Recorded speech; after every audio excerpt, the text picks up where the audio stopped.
Hi everyone, welcome to my channel. ತಮ್ಮೆಲ್ಲರಿಗೂ ನಮ್ಮ ಚಾನಲ್ಗೆ ಸ್ವಾಗತವನ್ನು ಕೋರುತ್ತಾ ಇವತ್ತಿನ ವಿಡಿಯೋದಲ್ಲಿ ತಮ್ಮೊಂದಿಗೆ ವಿವಿಧ ಮೊರಾರ್ಜಿ ವಸತಿ ಶಾಲೆಗಳ ಪ್ರವೇಶ ಪರೀಕ್ಷೆ 2026 ಹಾಗೂ ಆದರ್ಶ ವಿದ್ಯಾಲಯದ ಪ್ರವೇಶ ಪರೀಕ್ಷೆಗಾಗಿ ತಮಗೆ ಮಾದರಿ ಪ್ರಶ್ನೆ ಪತ್ರಿಕೆಗಳನ್ನು ನೀಡ್ತಾ ಇದ್ದೀನಿ ಹಾಗೂ ವಿಶ್ಲೇಷಣೆ ಕೂಡ ಮಾಡ್ತಾ ಇದ್ದೀನಿ.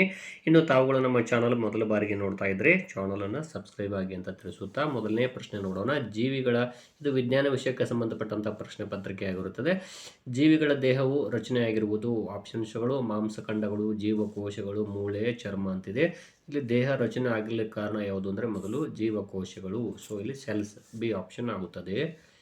ಸ್ಟ್ರಾನಲ್ಲಿ ನೀರು ಮೇಲಕ್ಕೆ ಬರುವುದರ ಕಾರಣ ನೀರಿನ ಒತ್ತಡ, ಸ್ಟ್ರಾನ ಉದ್ದ, ಗಾಳಿಯ ಒತ್ತಡ ಎಲ್ಲವೂ ಸರಿ ಅಂತಿದೆಯಲ್ಲ. ಇಲ್ಲಿ ಆನ್ಸರ್ ಯಾವುದು ಅಂದರೆ ಏರ್ ಪ್ರೆಷರ್, ಗಾಳಿಯ ಒತ್ತಡ ಆಗುತ್ತದೆ. ಒಬ್ಬ ಮನುಷ್ಯನು ತನ್ನ ಸ್ಥೂಲಕಾಯದಿಂದಾಗಿ ಅಧಿಕ ರಕ್ತದೊತ್ತಡ ಮತ್ತು ಹೃದಯಾಘಾತದಿಂದ ನರಳುತ್ತಿದ್ದಾನೆ. ಇದಕ್ಕೆ ಕಾರಣವಾದ ಆಹಾರ ಯಾವುದು? ಜೀವಸತ್ವಗಳು, ಪ್ರೋಟೀನ್ಗಳು, ಕೊಬ್ಬು, ಕಾರ್ಬೋಹೈಡ್ರೇಟ್ಸ್ ಅಂತಿದೆಯಲ್ಲ. ಇಲ್ಲಿ ಆನ್ಸರ್ ಯಾವುದು ಅಂದರೆ ಕೊಬ್ಬು ಆಗುತ್ತದೆ, ಫ್ಯಾಟ್ಸ್. ಕಣ ಎಂಬ ಪದದ ಕಲ್ಪನೆಯನ್ನು ಮೊದಲು ನೀಡಿದವರು ಜಾನ್ ಡಾಲ್ಟನ್. ಕಣದ ಲೆವಾಸಿಯೋ ಬರ್ಜಿಲಿಯಸ್ ಅಂತಿದೆ. ಇಲ್ಲಿ ಕಣ ಪದದ ಪರಿಕಲ್ಪನೆ ನೀಡಿದವರು ಯಾರು ಅಂದರೆ ಕಣದವರು. ಸೊ ಇಲ್ಲಿ ಬಿ ಆನ್ಸರ್ ಆಗುತ್ತದೆ. ಕೆಳಗಿನ ಯಾವುದು ಕರಗುವಿಕೆಗೆ ಪೂರಕವಾಗಿದೆ? ಕಾಯಿಸುವಿಕೆ, ವಿಲೀನದ ಚಿಕ್ಕ ಅಣುಗಳು, ಕಲಕುವಿಕೆ, ಮೇಲಿನ ಎಲ್ಲವೂ ಅಂತಿದೆ.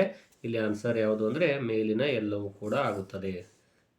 ಇನ್ನು 66ನೇ ಪ್ರಶ್ನೆ, ಕೆಳಗಿನವುಗಳಲ್ಲಿ ಯಾವುದು ಸಂಯುಕ್ತವಲ್ಲ? ನೀರು, ಸಕ್ಕರೆ, ಕಾರ್ಬನ್ ಡೈಆಕ್ಸೈಡ್, ಗಾಳಿ ಅಂತಿದೆಯಲ್ಲ. ಗಾಳಿ ಇದೆಯಲ್ಲ, ಇದೊಂದು ಸಂಯುಕ್ತವಲ್ಲ. ಸೊ ಇದೊಂದು ಮಿಶ್ರಣ ಆಗಿದೆ. ಸೊ ಇಲ್ಲಿ ಡಿ ಆಪ್ಷನ್ ಆಗುತ್ತದೆ. ಹರಿಯುತ್ತಿರುವ ನೀರು ಈ ಶಕ್ತಿಯನ್ನು ಹೊಂದಿದೆ: ಪ್ರಚನ ಶಕ್ತಿ, ಚಲನ ಶಕ್ತಿ, ಶಾಖ ಶಕ್ತಿ, ಸ್ಥಳಾಂತರ ಶಕ್ತಿ ಅಂತಿದೆ. ಹರಿಯುತ್ತಿರುವಂತಹ ನೀರು ಚಲನ ಶಕ್ತಿಯನ್ನು ಹೊಂದಿರುತ್ತದೆ. ಅದೇ ಸಂಗ್ರಹಿಸಿಟ್ಟಂತಹ ನೀರಾಗಿದ್ದರೆ ಅದು ಪ್ರಚನ ಶಕ್ತಿ ಆಗುತ್ತಿತ್ತು. ಸೂರ್ಯನಿಗೆ ಹತ್ತಿರವಿರುವ ಗ್ರಹ ಯಾವುದು? ಭೂಮಿ, ಶುಕ್ರ, ಬುಧ, ಯುರೇನಸ್ ಅಂತಿದೆ. ಸೂರ್ಯನಿಗೆ ಸಮೀಪ ಇರುವ ಗ್ರಹ ಯಾವುದು ಅಂದರೆ ಬುಧ ಗ್ರಹ ಆಗುತ್ತದೆ. ಸೌರವ್ಯೂಹದ ಭೂಕೇಂದ್ರಿತ ಮಾದರಿಯನ್ನು ಪ್ರತಿಪಾದಿಸಿದವರು Galileo, Kepler, Aryabhata, Claudius Ptolemy ಅಂತಿದೆ. ಆನ್ಸರ್ ಯಾವುದು ಅಂದರೆ ಕ್ಲಾಡಿಯಸ್ ಟಾಲೆಮಿ ಅವರು ಆಗ್ತಾರೆ. ಸೊ ಇಲ್ಲಿ ಡಿ ಆಪ್ಷನ್ ಆಗುತ್ತದೆ.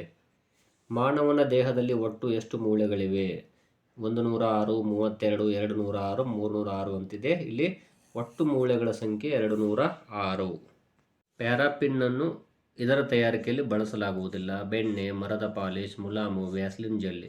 ನೋಡಿ, ಈ ಬೆಣ್ಣೆ ತಯಾರಿಕೆಯಲ್ಲಿ ಪ್ಯಾರಾಫಿನ್ ಬಳಸುವುದಿಲ್ಲ, ಬಟ್ ಉಳಿದಂತಹ ಮರದ ಪಾಲಿಶ್ ಆಗಿರಬಹುದು, ಮುಲಾಮು, ವ್ಯಾಸ್ಲಿನ್ ಜೆಲ್ಲಿಗಳಲ್ಲಿ ಬಳಸ್ತಾರೆ. ಸೊ ಆನ್ಸರ್ ಯಾವುದು ಅಂದರೆ ಎ ಆಗುತ್ತದೆ. ಉಷ್ಣತಾ ಮಾಪಕದಲ್ಲಿರುವಂತಹ ದ್ರವರೂಪದ ಲೋಹ: ಪಾದರಸ, ಬ್ರೋಮಿನ್ ಪಾದರಸ ಮತ್ತು ಬ್ರೋಮಿನ್ ಕರಗಿದ ಬೆಳ್ಳಿ ಅಂತಿದೆ. ಇಲ್ಲಿ ಆನ್ಸರ್ ಯಾವುದು ಅಂದರೆ ಪಾದರಸ ಆಗುತ್ತದೆ. ಈ ಮುಂದಿನವುಗಳಲ್ಲಿ ಅತಿ ಹೆಚ್ಚಿನ ಪರ್ಯಾಯ ಶಕ್ತಿಯ ಮೂಲ: ಅಣುಶಕ್ತಿ, ಉಷ್ಣಶಕ್ತಿ, ಅಲೆಶಕ್ತಿ, ಸೌರಶಕ್ತಿ ಇದೆಯಲ್ಲ. ಸೋಲಾರ್ ಎನರ್ಜಿ, ಸೌರಶಕ್ತಿಯೇ ಆನ್ಸರ್ ಆಗುತ್ತದೆ. ಸೂರ್ಯನಿಗೆ ಅತ್ಯಂತ ಸಮೀಪವಾದ ಗ್ರಹ, ಇದು ರಿಪೀಟ್ ಆಗಿರ್ತದೆ, ಯಾವುದು ಅಂದರೆ ಬುಧ ಗ್ರಹ. ಕೆಳಗಿನವುಗಳಲ್ಲಿ ಯಾವುದು ಬ್ರೆಡ್ಡನ್ನು ಮೃದುಗೊಳಿಸುತ್ತದೆ? ವೈರಸ್, ಶಿಲೀಂಧ್ರ, ಅಧೀಮ ಜೀವಿಗಳು, ಯಾವುದು ಅಲ್ಲ ಅಂತಿದೆ. ಯಾವುದು ಆನ್ಸರ್ ಅಂದರೆ ಶಿಲೀಂಧ್ರ. ಸೊ ಬಿ ಆಪ್ಷನ್ನು ಆಗುತ್ತದೆ. ರಾಮನು ಜಾಂಡೀಸ್ ಕಾಯಿಲೆಯಿಂದ ಬಳಲುತ್ತಿದ್ದಾನೆ. ಅವನ ಕಾಯಿಲೆಗೆ ಕೆಳಗಿನವುಗಳಲ್ಲಿ ಯಾವುದು ಕಾರಣ? ಕಲುಷಿತ ಮಣ್ಣಿನಲ್ಲಿ ಆಟವಾಡಿದ್ದಕ್ಕೆ, ಕಲುಷಿತ ನೀರಿನ ಸೇವನೆಯಿಂದ, ಕಲುಷಿತ ಗಾಳಿ ಉಸಿರಾಟದಿಂದ, ಮೇಲಿನ ಎಲ್ಲವಂತಿದೆ. ಇಲ್ಲಿ ಕಲುಷಿತ ನೀರಿನ ಸೇವನೆಯಿಂದ ಆಗುತ್ತದೆ, ಬಿ ಆಪ್ಷನ್. ತೆಂಗಿನ ಯಾವ ಪ್ರಸಿದ್ಧವಾದ ಭಾಗದಿಂದ ಹಾಸುಗಳನ್ನು ಮಾಡುತ್ತಾರೆ? ಅಗಸೆ, ರಬ್ಬರ್, ತೆಂಗಿನ ನಾರು, ಹತ್ತಿ ಅಂತಿದೆ. ಇಲ್ಲಿ ತೆಂಗಿನ ನಾರು ಆನ್ಸರ್ ಆಗುತ್ತದೆ, ಬಿ ಆಪ್ಷನ್. ಪ್ರಪಂಚದ ಯಾವ ದೇಶದಲ್ಲಿ ಯಂತ್ರ ಮಾನವನ ಬಳಕೆ ಮುಂಚೂಣಿಯಲ್ಲಿದೆ? ಭಾರತ, ರಷ್ಯಾ, ಆಸ್ಟ್ರೇಲಿಯಾ, ಜಪಾನ್ ಅಂತಿದೆ. ಇಲ್ಲಿ ಆನ್ಸರ್ ಯಾವುದು ಅಂದರೆ ಜಪಾನ್ ಆಗುತ್ತದೆ. ಕಳ್ಳಿಗಿಡವು ನೀರನ್ನು ಎಲ್ಲಿ ಶೇಖರಿಸಿಟ್ಟುಕೊಳ್ಳುತ್ತದೆ? ಬೇರುಗಳಲ್ಲಿ, ಎಲೆ, ಕಾಂಡದಲ್ಲಿ, ಕೊಂಬೆಗಳಲ್ಲಿ ಅಂತಿದೆ. ಇಲ್ಲಿ ಆನ್ಸರ್ ಯಾವುದು ಅಂದರೆ ಎಲೆ ಆಗುತ್ತದೆ. ವಾಹನಗಳ ಕರ್ಕಶ ಶಬ್ದದಿಂದ ಯಾವ ಮಾಲಿನ್ಯ ಉಂಟಾಗುತ್ತದೆ? ಜಲ ಮಾಲಿನ್ಯ, ಶಬ್ದ ಮಾಲಿನ್ಯ, ವಾಯು ಮಾಲಿನ್ಯ, ಶಬ್ದ ಮಾಲಿನ್ಯ, ಜಲ ಮಾಲಿನ್ಯ, ಪರಿಸರ ಮಾಲಿನ್ಯ ಅಂತಿದೆ. ಇಲ್ಲಿ ಆನ್ಸರ್ ಯಾವುದು ಅಂದರೆ ಶಬ್ದ ಮಾಲಿನ್ಯ ಆಗುತ್ತದೆ.